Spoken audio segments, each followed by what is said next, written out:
frente al cambio climático y frente a la crisis de agua apta para el consumo humano en el mundo, nosotros somos de los pocos países de América Latina que tenemos un cuerpo de agua que debería estarse considerando como una joya, digamos, ambiental. Ahora, ¿qué sucede? Que más allá de esto, cuando vos haces números te das cuenta que si fuera porque le conviene, porque Nicaragua va a ser un buen negocio, haríamos mejor negocio embotellando agua y vendiéndosela a la región y ganaríamos más, porque de todo este malabar de concesiones y de recursos aparece, entre comillas, Nicaragua beneficiándose porque va a tener 100 millones de dólares de ingresos. Y entonces vos decís, si eso tenemos 10 veces más vendiendo agua, pues agua para consumo humano, del agua sobrante que se sale por el río San Juan al mar. ¿Concepto de qué? Ingresos en concepto de lo que serían como una especie de arrendamiento, ¿verdad? Por el uso de nuestro territorio. Entonces, por donde vos querrás hacer cuentas, no te cuadran, ni en términos ambientales, ni en términos económicos, ni en términos de soberanía, ni en términos de derechos de las comunidades indígenas, ni en términos de preservar la propiedad de los campesinos que toda su vida han vivido de la tierra y que de la noche a la mañana les dicen, te vamos a quitar de acá y te vamos a dar en otro lugar. Y obviamente con lo que les den a precio de valor catastral y no de mercado, no van a poder comprar ni la mitad de lo que tienen, ¿verdad? Etcétera. Entonces, cuando vos ves que esto no cuadra, la única explicación es que esto obedece a un proyecto político o geopolítico donde aparece Nicaragua concediendo todo, hasta sus reservas internacionales, a cuenta de estar, digamos, metido en una jugada que tenga, digamos, determinada incidencia y determinado control de lo que pasa en el movimiento de la región. Entonces creo que este es un asunto que nos pone a los nicaragüenses nuevamente en una especie de, en el centro de la guerra o de los planes de lo que antes fue la Guerra Fría o de lo que antes fueron la confrontación de dos grandes modelos políticos, económicos e ideológicos, pero que no nos están diciendo nada de por qué realmente nos están vendiendo literalmente y convirtiéndonos en una colonia.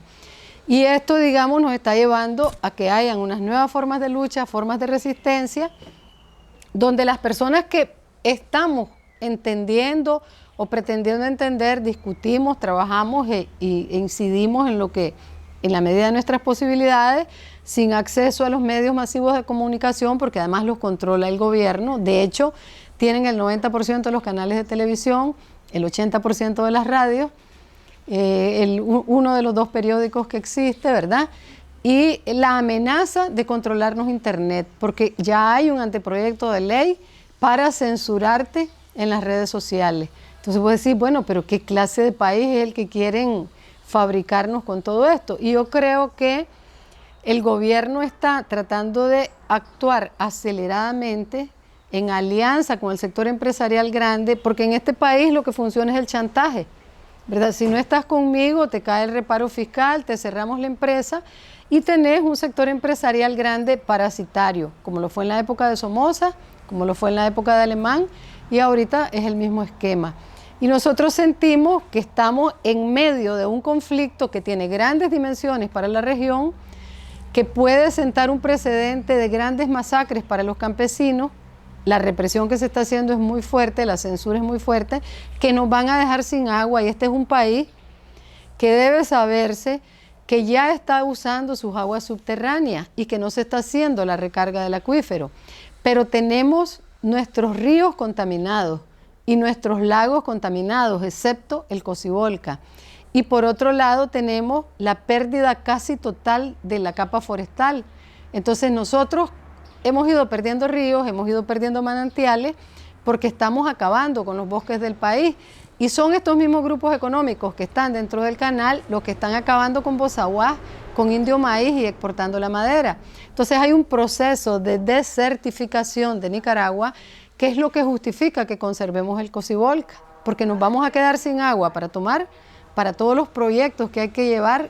Hay muchísimas ciudades que ya están quedándose sin agua, que dependen de los pozos, y que los pozos con cada sequía, con esa falta de recarga del acuífero, cada vez dan menos agua, y por otro lado la seguridad alimentaria del país. Ya hay 2 o 3 años donde se ha perdido la cosecha o por exceso de lluvia o por falta de agua. En los últimos años ha sido más la cuestión de la sequía.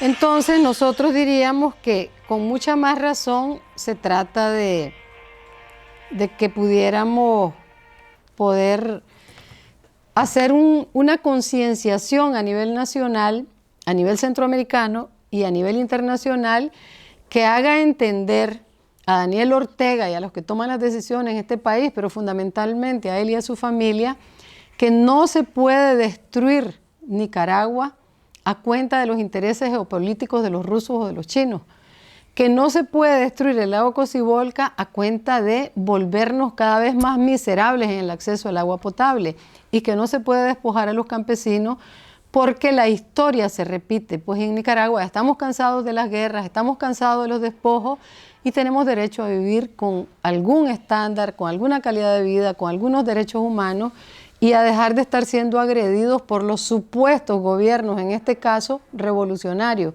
que llegan al poder y que lo que te recetan es capitalismo salvaje y un colonialismo a ultranza. ¿Sabes si esto se debate en algún organismo internacional, como por ejemplo el Parlacén, que se acaba de crear, digamos?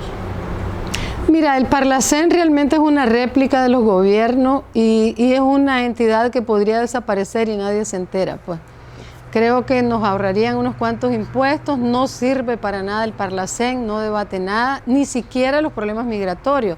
Ten en cuenta que Nicaragua le trancó el tránsito a todos los cubanos y el Parlacén fue incapaz de abordar un tema humanitario, ¿verdad? Donde Nicaragua, por solidarizarse con el régimen cubano, creó un conflicto bastante inhumano y además que trascendió internacionalmente, hasta el Papa pues tuvo que ver con esto y resulta que ese Parlacén podría desaparecer porque no discute nada que sea relevante.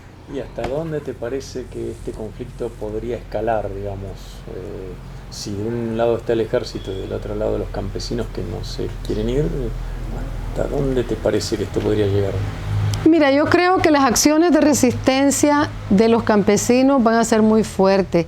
Esa es una zona del país que tiene historias de desalojos. Te decía que Somoza a sus antecesores los desalojó del Pacífico. Ahí hubo una zona de guerra fuerte, en la guerra contra Somoza y después durante la contrarrevolución y todo esto de los procesos políticos fuertes. Es una zona de gente muy radical, muy conservadores, muchos de ellos, y muy conscientes ahora de sus derechos. Yo creo que ahí, si el ejército quiere que los campesinos cedan, va a tener que hacer masacres, pues, y no sé si va a ser, digamos, una decisión del ejército llegar a ese nivel defendiendo al gobierno actual y a los intereses de esta empresa china o de los que estén detrás de ellos, llegar, digamos, a esos niveles de inmolar, de provocar, digamos, una masacre de esas dimensiones. Creo que ahí la resistencia va a ser de verdad. Hay otra información que está muy relacionada con esto y que a mí me preocupa bastante y tiene que ver con la Ley de Seguridad Interior, si mal no estoy informado. Seguridad soberana. Exactamente. De que, corregime si me equivoco, le daría al ejército la potestad de definir quién es enemigo de la soberanía. Sí, mira, desafortunadamente esto es como cuando vos querés hacer una sopa y te pusiste a cocinar tarde, ¿verdad? Entonces la han llenado de muchos ingredientes esta situación y de acciones grotescas como esta ley de seguridad soberana. Esa ley de seguridad soberana es para ponerle un bozal al que critique y declararlo enemigo, para perseguir al que esté haciendo algo que el gobierno pueda pensar que es una conspiración, para bloquear cualquier movimiento social o para ponerle límites incluso a cualquier derecho ciudadano, porque están alargando los de 48 horas que una persona podía estar detenida sin un recurso de habeas corpus, de exhibición personal o algo, a 60 días. De tal manera que a vos te pueden detener por cualquier cosa que ahí se interprete que es algo que lesiona los intereses de la soberanía o del gobierno. Y obviamente ya la policía y el ejército, sin haberse aprobado esa ley, han estado haciendo actos de detención, ilegal, de no exhibir a las personas, de golpearlas. Pero las Fuerzas Armadas ya están... Las Fuerzas Armadas... ¿En el orden interno, digamos? Las Fuerzas Armadas ya han empezado a intervenir en el orden interno y yo creo que están cometiendo un error, ¿verdad? Perdiendo ese profesionalismo que ya la policía lo perdió desde hace rato, pues porque en la policía pasa cualquier cosa que se te pueda ocurrir.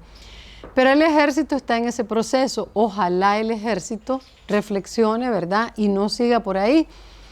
Pero la ley tal como fue aprobada le da una carta abierta para reprimir como quieran. Realmente es como el elemento de cierre de la ley 840, ¿verdad? Es como el candado final de seguridad para que nadie quiera cuestionar lo que está haciéndose, para que nadie pida revertirlo, pero también para evitar las movilizaciones populares, para disuadirte, para que tengas miedo, para que vos solo te autocensures.